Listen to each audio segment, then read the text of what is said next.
Hello, it's Monday morning and அன்னைக்கு காலைல கொஞ்சம் சீக்கிரமாகவே எழுந்துட்டு இந்த கோலம் வந்துட்டு முந்தின நாளே பார்த்து வச்சுருந்தேன். ஸோ மார்னிங் வந்துட்டு இந்த கோலம் தான் போடணும் அப்படின்னு சொல்லிட்டு இந்த மாதிரி சிக்கு கோலம் வந்து எனக்கு தெரியாது.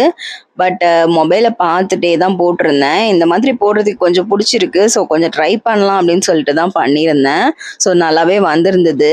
நான் முந்தின நாள் சொல்லியிருந்த மாதிரியே சிண்டுக்கு வந்து கிறிஸ்மஸ் செலிப்ரேஷன் இருந்தது மண்டே.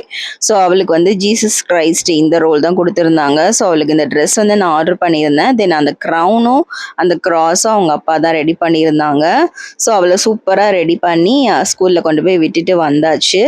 தென் ஆஃப்டர்நூன் வந்துட்டு கூப்பிட்றதுக்காக போயிருந்தேன். அவங்க டேடி வர்றதுக்கு கொஞ்சம் லேட் ஆச்சு. ஸோ அதுக்குள்ளே சிண்டு வந்து பசிக்குதுன்னு கேட்டிருந்தா. ஸோ அதனால பக்கத்தில் ஒரு ரெஸ்டாரண்ட் இருக்கு, அங்கே மோமோஸ் தென் வந்துட்டு ஃப்ரெஞ்ச் ஃப்ரைஸ் இதெல்லாம் வாங்கி கொஞ்ச நேரம் சாப்பிட்டுட்டு இருந்தோம். அதுக்குள்ளே அவங்க டேடியும் வந்து ஜாயின் பண்ணிட்டாங்க. ஸோ அங்கே கொஞ்ச நேரம் நல்லா டைம் ஸ்பெண்ட் பண்ணிவிட்டு தென் அங்கேருந்து அப்படியே கிளம்பிட்டோம். வீடியோ பிடிச்சிருந்தா லைக் பண்ணுங்கள். நாளைக்கு இன்னொரு வீடியோவில் பார்க்கலாம். பாய்.